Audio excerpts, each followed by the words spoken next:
Welcome back, everybody, to the Uncensored CMO. Now, one of the reasons I set this podcast up in the first place was to meet CMOs from successful brands to see what we can learn from their experience.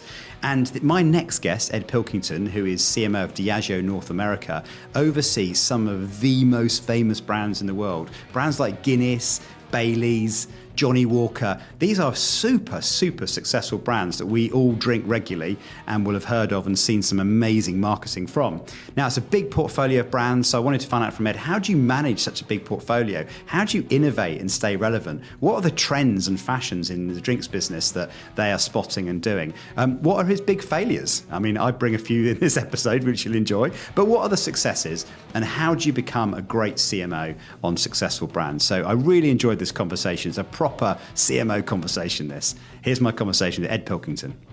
Ed, welcome to the show. Thanks, great to be here. Thanks for inviting me. Well, I'm really excited by this. We get to talk about drinks. So it's a really fun category, isn't it? And of course, you've got an illustrious marketing career over many years, worked in many markets on many brands in Diageo. But tell me how it came about. Why drinks and why marketing? Well, very simple, actually. You know, it's been a great career. I've been very lucky. But really simple. When I was at university, I was thinking, what do I want to do with my life and my career? And I quite like the idea of selling things and persuading people to buy things, basically. And I didn't really know a lot about it. I researched. I did a sort of liberal arts degree, as they would say over here, politics, economics, languages, all that stuff. But I was interested in generally human behaviour and why people buy things and the business world. So that was the first thing. So I wanted to get into marketing, genned up on it. And the second thing was I wanted to work on brands that I loved. And at the time, I particularly loved Guinness, and I drank it, obviously, responsibly as a student. But I like Guinness. And Guinness had an amazing training program as well. So when I sort of investigated, they had a fantastic training program. It was like a mini MBA, basically. The other thing I wanted to do was I'd lived abroad, so I'd already lived in Spain and Mexico. So I really wanted to work internationally. So my goal was kind of to sell things around the world, basically. And Guinness gave me an opportunity to basically do exactly that and immediately put me into a job where I was working in Central America, Caribbean and stuff like that. So it was great. Well, I want to pick up on two things you said there. So the first thing is, if I were to think of a company that's really well known for the quality of its marketers, the quality of its training, it'd probably be Diageo. And, you know, a lot of people aspire to work at Diageo. A lot of people who have been at Diageo have gone on to be very successful. What is it that Diageo does that produces such good marketers and marketing? Well, I think first thing, we have a decent amount of rigor, I think, around our training. You know, we have what we call the Diageo way of brand building, and we're on to, I think, version, 6.0 or something like that. But we've evolved it. So that basically started when Diageo became Diageo, which was about 97, 98. The first thing we did was actually, and it was two businesses, Guinness and Grand Met, coming together. There was a need to actually have one language basically for the business. And actually it's why it's been successful, because many mergers aren't successful. Why it's been successful, because the vision was to create a new company. This was a distinct company. It wasn't. It was taking the best of both companies. And both companies were decent brand builders, but they were quite different. One was very innovative. One was quite good at sort of category management. And this was about starting afresh. And the Diageo brand building was a way of putting language around what we did and processes basically around what we did. And the other thing around Diageo way of brand building was it was all about the consumer.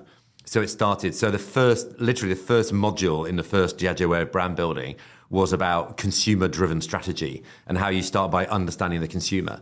And then a big piece about that was insight. So actually really, educating basically all of our people around the importance of understanding consumers and insights. And we have a definition of an insight, which is a penetrating discovery around consumer behavior, which unlocks growth and all this stuff. So everything kind of starts with the consumer. And then we built out lots of programs about how we do our marketing, basically. And we've evolved it, obviously, as the world has evolved over the last 20 years. So it was great. And look, I was lucky. I was a junior marketer at the time.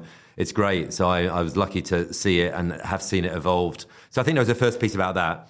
The other big piece is we've got great people. So if you get great talent and then train them well, hopefully you'll great marketing. Yeah. And we also work in an industry which is an industry which people enjoy. We have great brands. We have brands which people connect with emotionally. And look, it's a decent margin business as well. So operating in a category where we have decent margins allows us to invest behind our brands, to build our brands. If you've got that and you've got some funds to invest behind your brands, the responsibility of the marketers is to invest that money brilliantly and make sure you develop great work and great plans, basically. We're talking about penetrating insights that drive growth. You and I share a bit of history in terms of both working on Tia Pepe. And I remember a lovely bit of insight that Fiona, my boss at the time, came up with, which is food tastes better with Tio Pepe. And it's amazing. I couldn't believe it, actually, but obviously being a Spanish brand, tapas being spicy food, but genuinely, food actually tastes better when you did a kind of side-by-side comparison with Tio Pepe. Amazing insight there. Yeah, no, it's true. I mean, for everyone out there, we talked about before, I worked on sherry. So when Diageo became Diageo, I was working on sherry. We had Croft and Gonzalez Bias. We had a lovely partnership with Gonzalez Bias. We decided to exit because strategically it wasn't where we were going as a business. Tio Pepe is an amazing brand, actually. Still think it's an amazing brand. But the insight around actually the right drinks with food is so appropriate now. And if actually one of the most interesting things is if you look at why spirits are growing here in North America and in certain parts of the world, it's actually because more people are drinking spirits with food. And a lot of people ask me, why is tequila booming? Obviously, we've got some great tequila brands. And there's many reasons about why tequila is booming. Part of it is it's a white spirit and a dark spirit. You've got both. Big part actually is food. You think about the rise of Mexican food in North America and the US, which is huge. And what do you drink when you go to a Mexican restaurant? Very often you drink tequila, you drink a margarita, you drink a paloma. And they go brilliantly with food. So if you go back to the insight, finding, as Tio Pepe did, as a very dry wine, which is brilliant with tapas, finding the right drink to go with food is really critical. And actually, interestingly, I think what we're seeing as well is the big trend at the moment, back to sort of insights, is more people are almost snacking. So there's, smaller plates. You go to restaurants and you get smaller plates, which actually allows you to mix and get clear about what you want to drink. So yeah, that marriage of drink and food is still critical, as it was when you and I were both selling sherry a few years ago. Young lads working on sherry. We were young men. Exactly. But talking about food, one of the things that strikes me about your career is it's very international. You've been in a lot of places. Talk about Caribbean. I mean, I imagine if you talk to a young marketer, where do you want to kind of cut your teeth? Caribbean would be quite high up there. But, nice destinations aside. What did you learn as you went around the globe marketing in different countries? And does an international kind of career help you become a better marketer? Yeah, I think it does. I mean, I really wanted to because I suppose I was curious about the world, and candidly, Diageo's paid for me to travel and see the world, so I'm very grateful. Hopefully I've, returned that a little bit in terms of what I've delivered for them, but I've been very fortunate. But I think what it does, I always talk to people about similarities and differences. As humans, we always talk about this, and this is on our dweeb training. We are 99.9% the same in terms of how we are made up, basically. The differences really are where we grow up and those cultural differences and nuances. So if you tap into a human insight, so think about a brand like Johnnie Walker, which has always been about progress and people's desire to progress. What progress means and what it meant 20 years ago is different now, but there's a pretty global insight because there is a human need to desire to progress in life. But how that shows up is a bit different around the world. And I often say to people, it's just like, back to actually the food piece. Food trends are slightly different in different places. What people eat and drink is different. What people have for breakfast is different in different countries. It's just those funny little nuances and the cultural, what people watch in terms of sort of, entertainment's getting much more global in some respects, but even sporting, how sport plays out, all those kind of cultural pieces are different. So I think it's understanding the cultural nuances and being able to adapt to those cultural nuances and understand those when you're in different markets. But also understanding there's a lot which is the same because humans are fundamentally, 99% the same, basically. It makes a lot of sense. It's funny, actually, because you reminded me talking about Johnnie Walker. So a very random fact here. My grandfather was sponsored by Johnnie Walker. He was a walker, right? And he set the Guinness World Record for the most amount of money raised by walking. So he raised a lot of sponsorship. But the one I remember was when I was quite a young lad, but he walked the coastline of Great Britain, which apparently is 4,444 miles. And he timed his finish in central London for 12:34 on the 5th of the 6th. 5th of the 6th. Hang on, it was 1, 2, 3, 4, 5, 6, 7, 8, 9, 10. But anyway, he literally had this massive clock. It was 12:34, 56 seconds on the 7th of the 8th, 1990. That's it, 1990. That's it. And he was sponsored by Johnnie Walker. And he had a statistic about miles to the gallon of whiskey that he was able to cover. But, yes. And he lived to be almost 102, actually. Yeah. So I'm not sure we talk about the miles to gallon. Talk about progress, but anyway, yeah. That's amazing. That's extraordinary. Yeah, I know. Extraordinary guy. It's funny, actually, when after he passed away, only a couple of years ago, we were one thing we were fighting over was the kind of signed Johnnie Walker bottle, who's going to get the I wonder if that's in our archive. It might be, yeah. Because we have a fantastic archive up in Scotland, which is our like museum to our brands. And in that we have all these amazing feats and what's been done. And the guys who are up there who run it are amazing. So Christine, Joe and the team. And they do a fantastic job, actually. They've got the history of our brand. So could be that. It could be. Who knows? Yeah, I'll have to pay a visit and just check it all out. Yeah. Maybe I can bring the memorabilia well, with that's me. right. Actually, add to the collection. Joking apart, if you wanted a home for it, if you're, we'd very happily probably take it and put it in the archive. So, that'd be fantastic. Yeah. Brilliant. Well, listen, you're on since the CMO, so let's talk a bit about CMO. You've obviously reached a very senior position in your career. What makes a great CMO? So I think the first thing is you've got to be. You've got to love building brands. I think there's a piece about have a fascination and a curiosity about building brands and why you love building brands. I mean, I'm fascinated about why people choose brands, how you build brands. So I think you've got to be generally interested in that. I think you've got to be interested in the world, what's going on. I think you've got to be interested in innovation and everything that's going on, tech, all that sort of stuff. So there's a piece about that. So I think sort of a fascination in brands and therefore consumers, I think is really important. I think you've got to be interested in business. So it's not just about developing great creative. You've got to be a business leader. You've got to sit on an executive team when you're a CMO. And it is about actually shaping business strategy. Business strategy that's driven from an understanding of what's going on in the world, the big trends. So all your business strategies, you start with the big macro trends, what's going out there, from wellness to indulgence to whatever, luxury, whatever, affordable luxury, all those big trends that we talk about. So the ability to sit on an executive team and shape strategy and shape business strategy and take it forward, I think is really important. And then I think there's a big piece, which is, I often say, one of my sort of mantras is, I don't know if I've got many mantras, but a mantra I have is 1 foot in today and 1 foot in tomorrow. The 1 foot in tomorrow is absolutely about shaping the future. We should be spending half or more of our day always thinking about what next, the out there, the 3, 5, and beyond, sort of what's going on in the world and how we shape that in terms of our brands, in terms of our innovation agenda, portfolio management, all of that good stuff, the consumer, because some stuff takes a while to bring to fruition.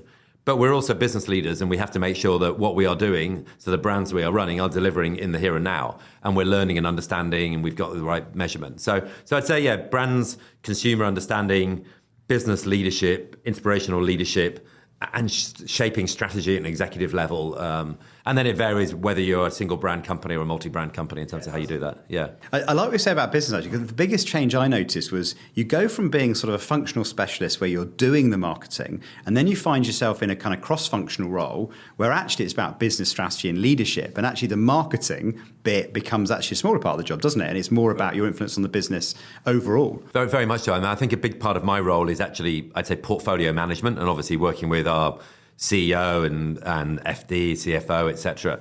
But if you take our portfolio, so one, there is a bit about what brands do we want to market? It comes back to strategy. Which categories do you want to play in? And when categories get hot, so I mentioned tequila earlier, tequila is a hot category. 10 years ago, Diageo, we hardly participated in tequila. We had a distribution deal with Jose Cuervo. We now own 2 of the hottest brands in tequila, in Don Julio and Casamigos. And we've done some other plays. So being conscious about where you want to participate and then how you do that, how you either build a brand, which might be in your portfolio, acquire a brand, whatever, innovate into a new space, etc., is a huge part. And then candidly, make sure you've got brilliant brand teams to run those brands, and then make sure you are supporting those brand teams and you candidly have the right rhythm of conversation with the brand teams around the marketing. So I think so a big part in my role is really making sure we've got the right portfolio. So that's a big piece. And then actually very much, I think what's great is the ability to take a step back and look across, if you even think creative development, making sure we've got great work which drives performance. The ability to sit back and look across the portfolio is one of the things I like, and look at the quality of the work. And candidly, look at the quality of work coming out of the different teams. I have 4 big category teams, and you look at the work and what's going on, and your job is to support, help, push, cajole, all that type of stuff to make sure that they're writing brilliant brands and a great work. And then making sure we're back to my 1 foot in now, 1 foot in tomorrow. We've got teams in place. So I've got a team who purely look at culture. So we've got a brands and culture team. I've got a digital media, tech, we in-house quite a lot of stuff. That team, how do I support that team to make sure we're always looking at the what next, basically? Yeah. So, so that's broader stuff, basically. Yeah, no, that's quite a challenge with a big portfolio and a big team. And obviously Diageo is famous for doing good advertising. How do you keep the standard high? I mean, how do you kind of make sure that everything that goes out is of the right quality? I mean, we work with people who are likely competitive, which is good, or probably a bit more than that, hopefully very competitive. So one, there is a bit about even internally, whilst people support other teams, people want to do the best work, that's it. We also believe that great creative delivers great results. So we do believe in that, and we've seen that. So you're right, we have a history of delivering great work. I'd say take Guinness. Guinness has an astonishing history globally of amazing work, which we know delivers great results and has won many Effies, many awards at Cannes, etc. So I think it is a piece of making sure you've got the right work, keeping that tradition going. I would say, actually, Guinness is a great example. When you work on Guinness, you have a responsibility to almost, as someone hands the baton onto you, to continue to deliver great work. Now, great work, which is relevant for now in the right format, doesn't have to be the latest 30-second ad or whatever it might be, but brilliant work. So I think it's a responsibility. It's about taking it on, but and then we support people. But yeah, we know that it works, so we just make sure the teams are developing great work. Yeah. And then the other thing I have to say, work with great partners, and we work with great partners. And I think understanding how to get great work out of our partners. We have brilliant people we work with, and knowing how to get great work out. We often say in Diageo, actually, whilst we have great processes like Diageo Way of brand building, relationship building is so important as well. And that ability to work with great people and work with them to get to great results is important. Yeah, it makes complete sense. Yeah. Well, we're talking about Guinness. If you had to pick a favourite campaign over the years, do you have a favourite Guinness campaign? Well, stuff I've been really involved with. I mean, Surfer was amazing back in the day. There's been some great, everything comes to those who wait was extraordinary. I was lucky to be joining the European business as the CMO at the time when we did Sapeurs, which was the guys in the Congo, basically, so who get dressed up. Fantastic bit of work, really worked, and it was about how they got dressed up, their passion, their joy of life, and the campaign at the time was Made of More. So the work was all about Made of More, and that was a great campaign because these guys really were made of more, and they were just characters and highlighting their extraordinary sort of lives and what they did and how they sort of brought colour and life to everyone around them was really amazing. So that was a great bit of work. I think we did some great work. Guinness has got a big platform on rugby, and the guys in Europe are doing some fantastic work at the moment on it, and they've done some fantastic, actually, work as we came out of COVID. I think some of the work we did actually around the time of the Rugby World Cup in 2015, where we highlighted Gareth Thomas, was really good as well, as he came out as the first really gay rugby player, and that was amazing, and links to all the work, again, we do in diversity. So really always, with Guinness, you've got a license to push the boundaries a little bit, and I say a responsibility. I mean, talking diversity, actually, one of my favourite ads, and I don't know how many markets this ran in, was wheelchair basketball. Right, yeah. And it's just the most moving film, isn't it? Where you've got these guys in wheelchairs, and of course, what you don't realise is actually one of them's disabled, the rest are his mates, and they just want to play the game the way he does. And then the big reveal when you realise they all get up out of their chairs and they're going to go for a Guinness with their mate is amazing. I mean, it scored 5-star on the System 1 database. It's brilliant. No, it did really well. I think it's interesting, actually, as we look at diversity at the moment, we're doing a lot of work around disability, making sure that we are, obviously, as a corporation, we are very open for everyone, basically. So we want to make sure that our organisation reflects society. And again, within that, very much within disability. But if you talk to actually the disabled community, they have a slightly different take on it, actually. And I don't think we do that ad now, because actually in terms of how the people are supporting and stuff like that. So I'd say the insight and the way the world's moved on in the last 10 years, whilst it had a degree of effect at the time, I think we would do it quite differently now. That's very, very, and a good reason to be and we've gone and talked to people with disability about it and understood more about it. So had its moment, but like anything, the world's moved on, and how we understand the world and the conversations you have around diversity evolve. Sticking with Guinness, actually, and another thing that came up on the System 1 test actually last year, I'm not sure it was digital out of home, but it had surfboards, a kind of black surfboards with the white tops. And I can't remember someone on LinkedIn said, they should have put the harp on the surfboard. And anyway, because System 1, because we can test stuff really quickly.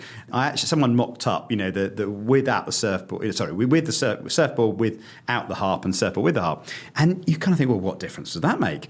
It was amazing, because the difference in our star rating was a whole star difference. Really? But what was really fascinating about it, and again, I did a post on it and wrote an article about it, was that the one with the harp, because it was on the beach. You had the kind of surfboards on the beach. It's great. What the harp did is it connected the occasion. People thought, drinking a cold Guinness on the beach, wow, that'd be amazing. So in all the qualitative comments, that's what came back. In the one without the harp, it was more esoteric, I suppose, and a bit less obvious. And they just thought, there's Guinness. So it did a branding job, but the other one, not only kind of improved emotion, but it also set it in, which made me think actually that the power of some of the distinctive assets that you've got as not just a Guinness brand, but across the portfolio, incredibly powerful, isn't it? No, hugely powerful. That's really interesting, actually. That's good. Hopefully the team have got the data on that. I'd love to see that. It's really interesting. I mean, I think that's a great example of, we talk a lot about key brand assets, so distinctive assets, and they're hugely important.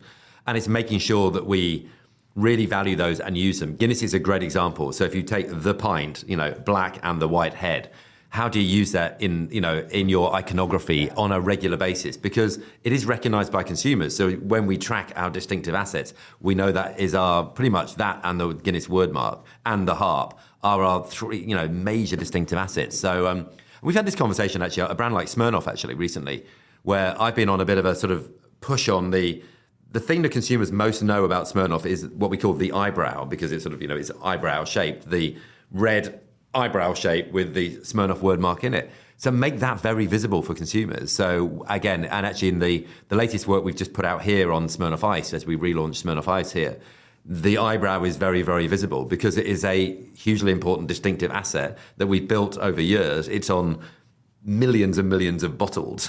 So we need to make it real. You're right. So it's so important. So I think, look, the importance of distinctive assets and making sure that they are visible, back to basics of physical, mental availability, making sure you put these in front of consumers at the right time, right place, right message, and they see it and it triggers a thought about the brand is back to the basics, isn't it, what we do? It is. I mean, talking about Smirnoff, actually, one of the things I was going to ask you is, when I look at the drinks industry, you seem to have some brands and categories that are sort of everlasting, like whiskey, for example, that just, seems to be eternal. And then there are some fads, and you talked about trends in tequila and stuff like that. And of course, Smirnoff Ice was huge, wasn't it, for a time, or Bacardi Breezer, to pick another example.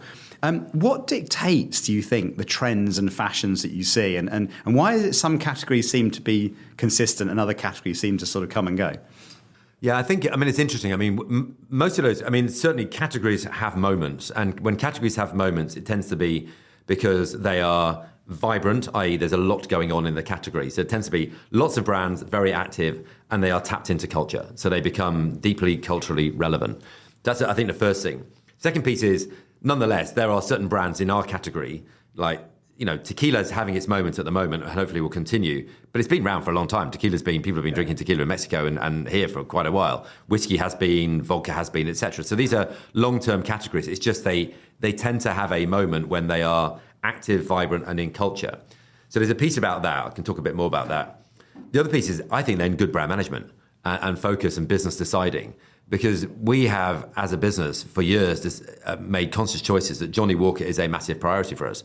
And therefore, we have kept a focus on it, kept investing on it, put great people on that brand, delivered great work, and grown it. So that's a conscious choice. There are whiskey brands that we own that, frankly, are not as big and not as successful because over the years, we've not managed them as well, or we've consciously decided not to because they've not been as big a priority. So I think there is a bit about that. So it's really about the moment that, you think about when gin boomed in Europe.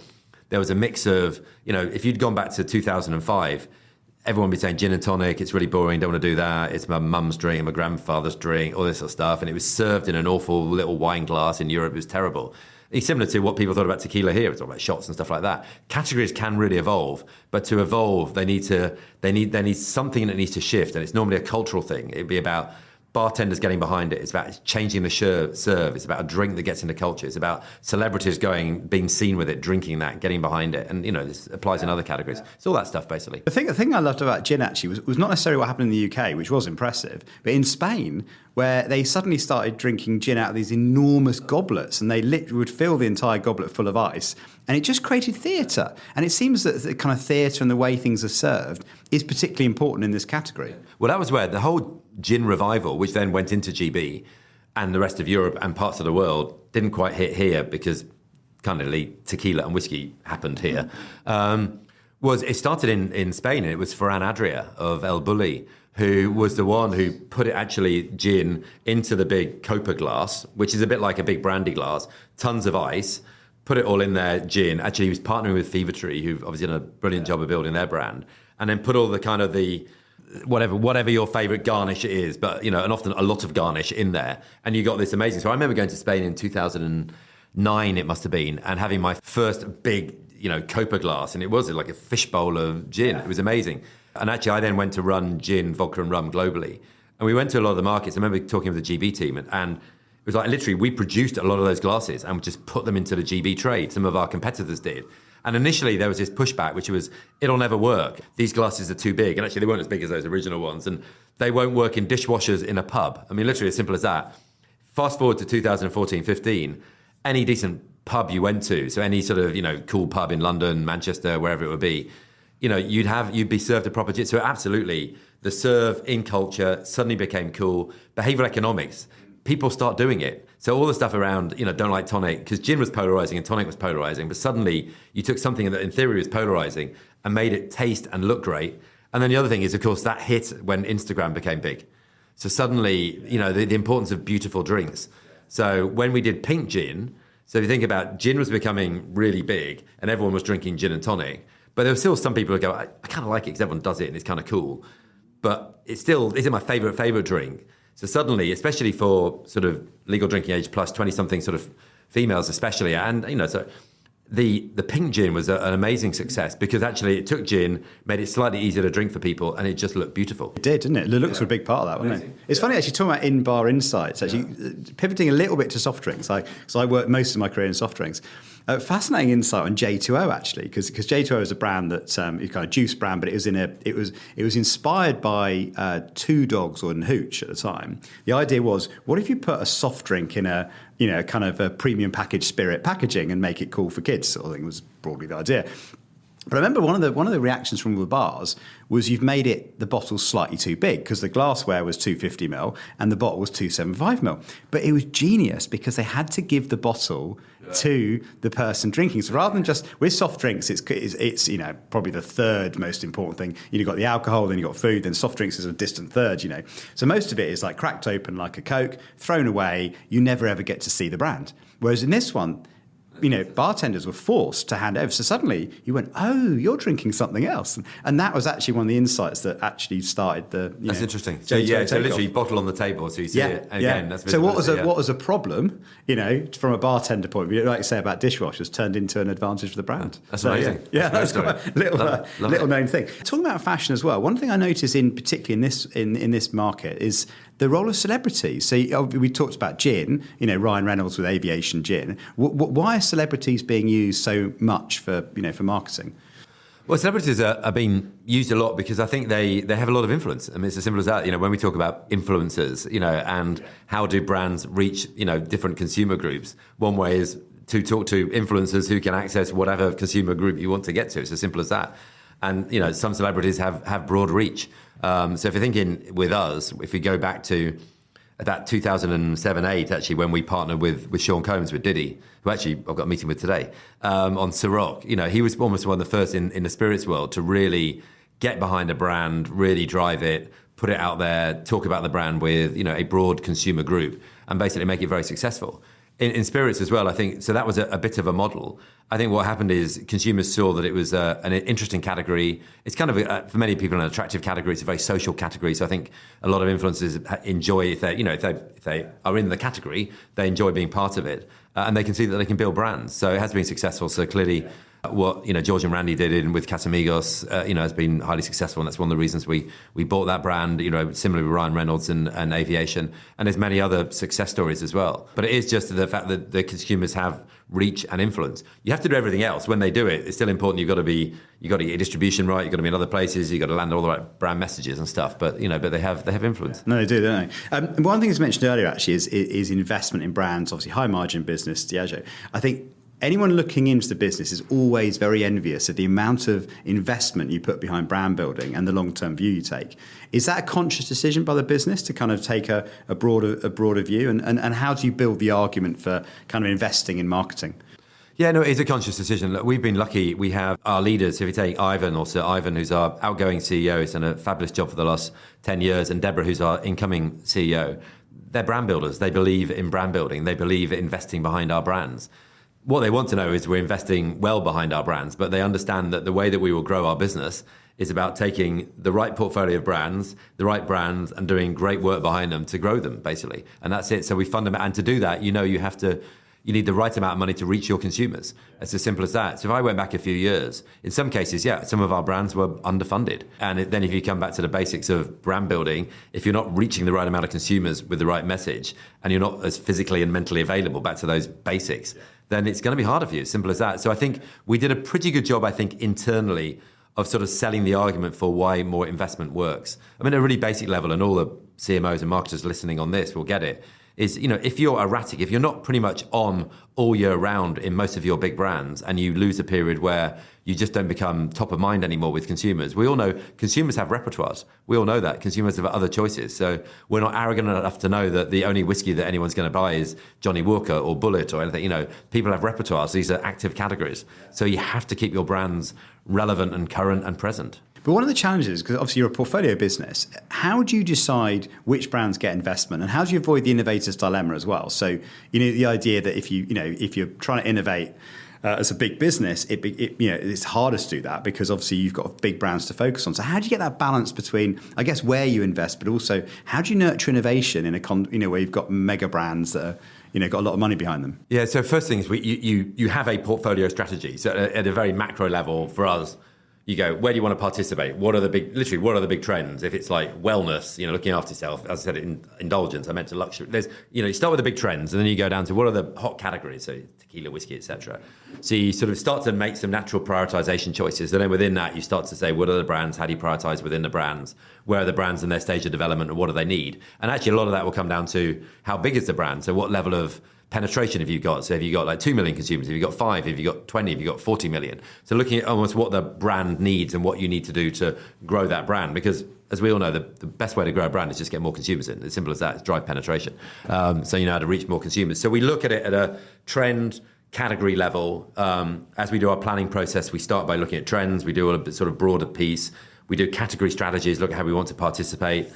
And then we look at all of our brands, and basically a few of us pull together a portfolio strategy. So we'll make sure that we're investing, call it ahead or in the right way, behind the really hot brands, the hot categories, or smaller brands in those categories where we want to get them, to accelerate them.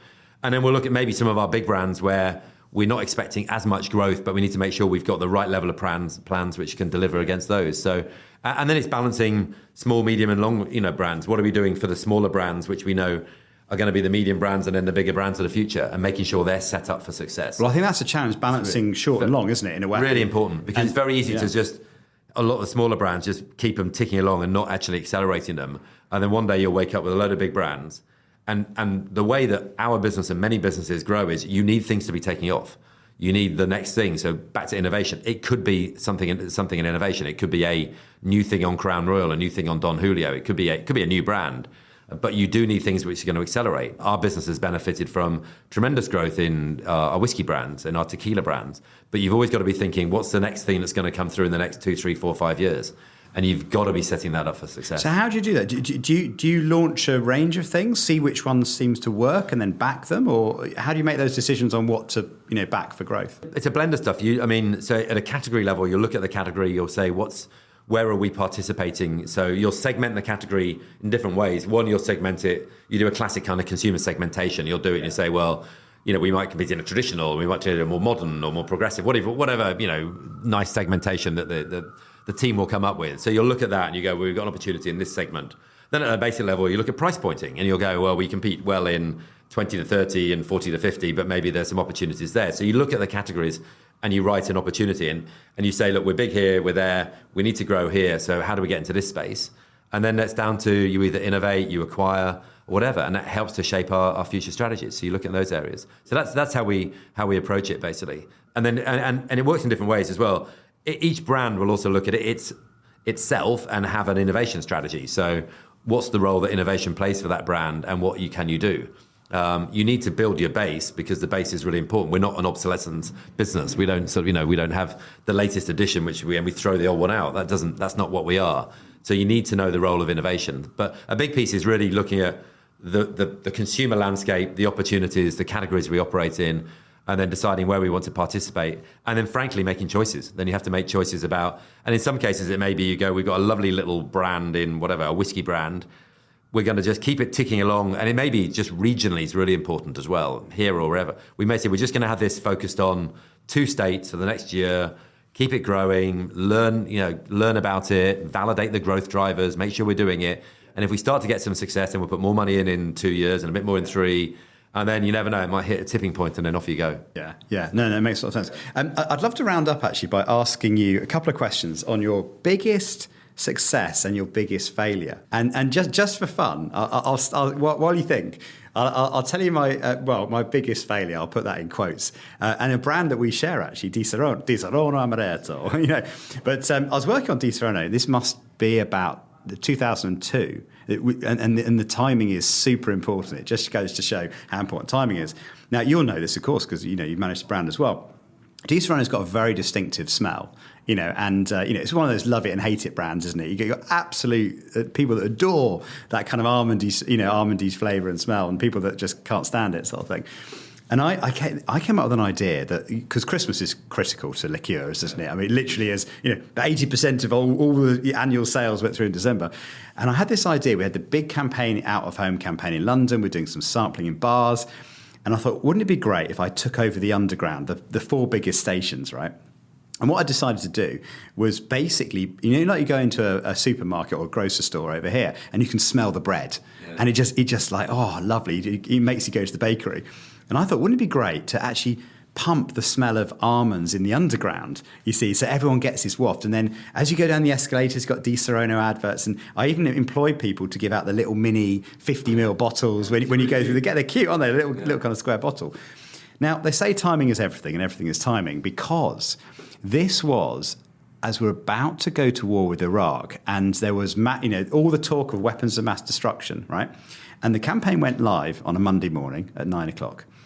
The same morning, the Sun newspaper ran a headline which warned the public to be vigilant for a possible terrorist attack. The number one threat to the UK, on the front page of the Sun, was a cyanide attack in the underground. And the way you spot cyanide, the smell of almonds. No. Yes.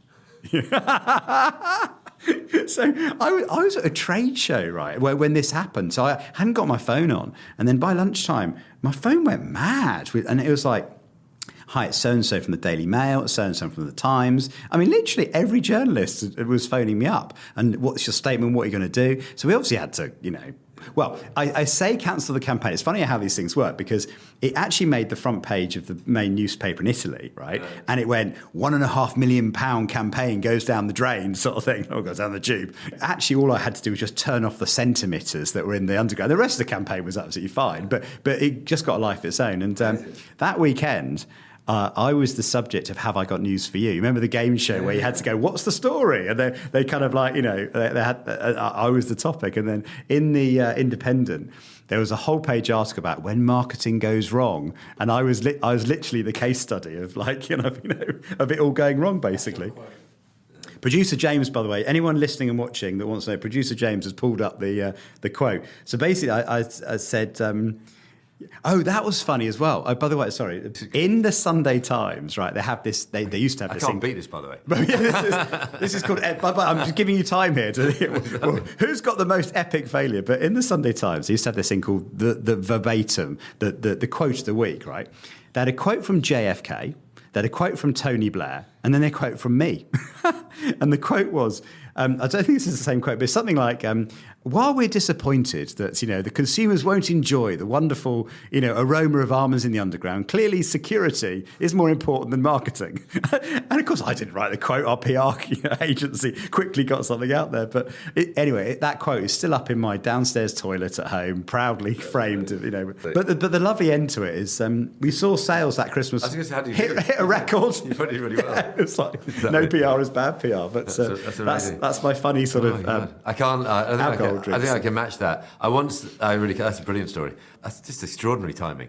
I know. I mean, unbelievable. Well, everyone. By the way, I never knew that cyanide smelled like almonds either. I didn't, clearly. I don't know where I was in the world then when you did that, but anyway, I had one where this is back in the UK actually, and I was launching a frozen pouch ice drink, and it was meant to be for the summer.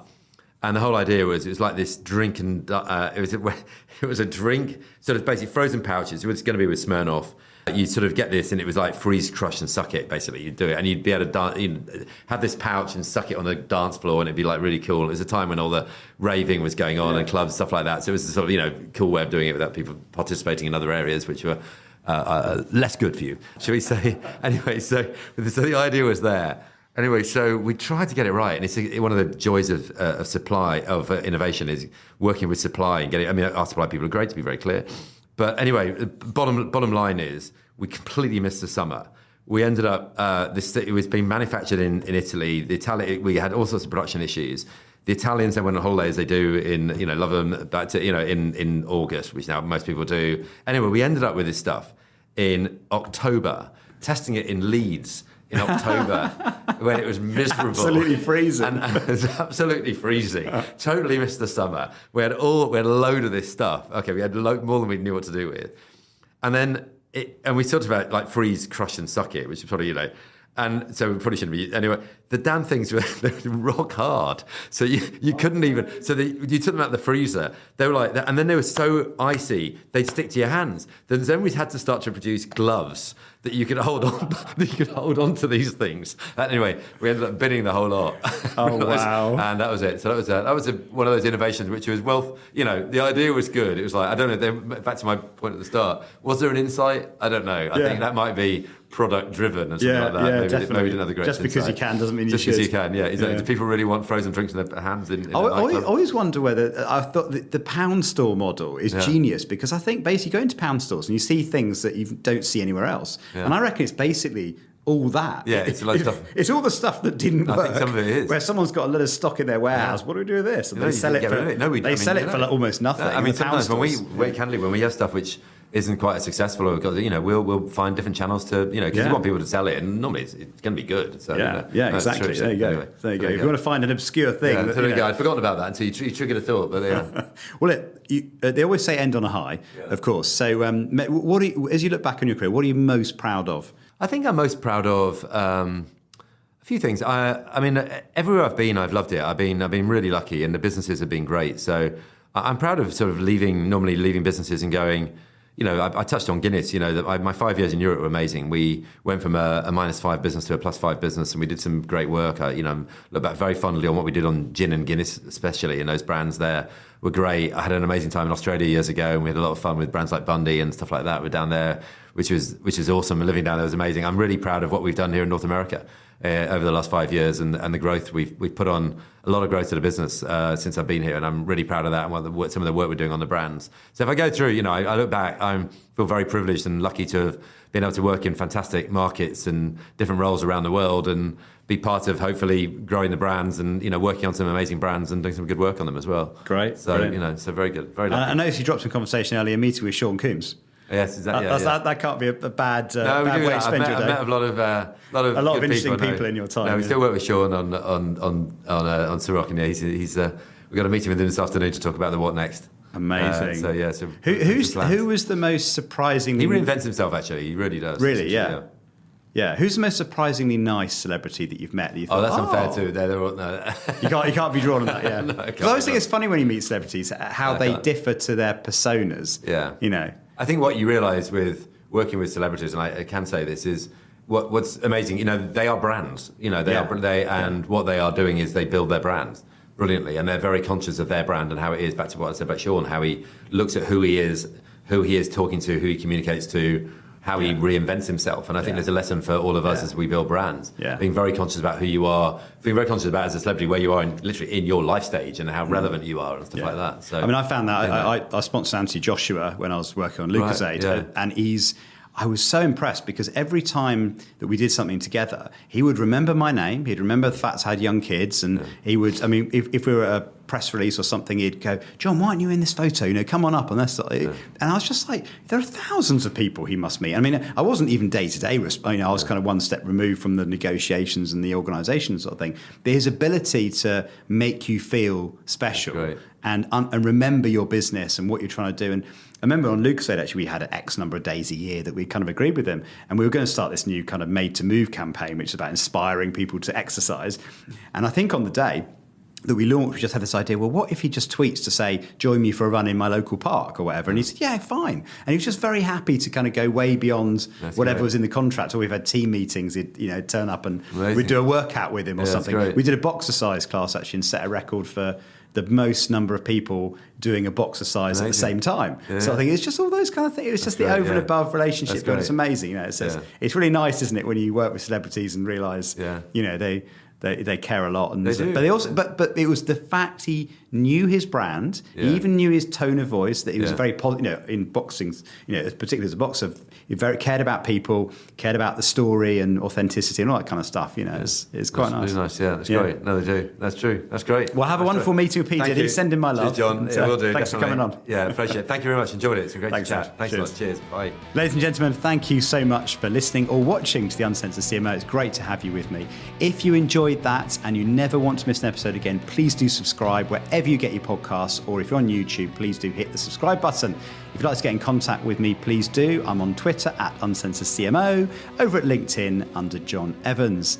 Thank you for joining, and I'll see you next time.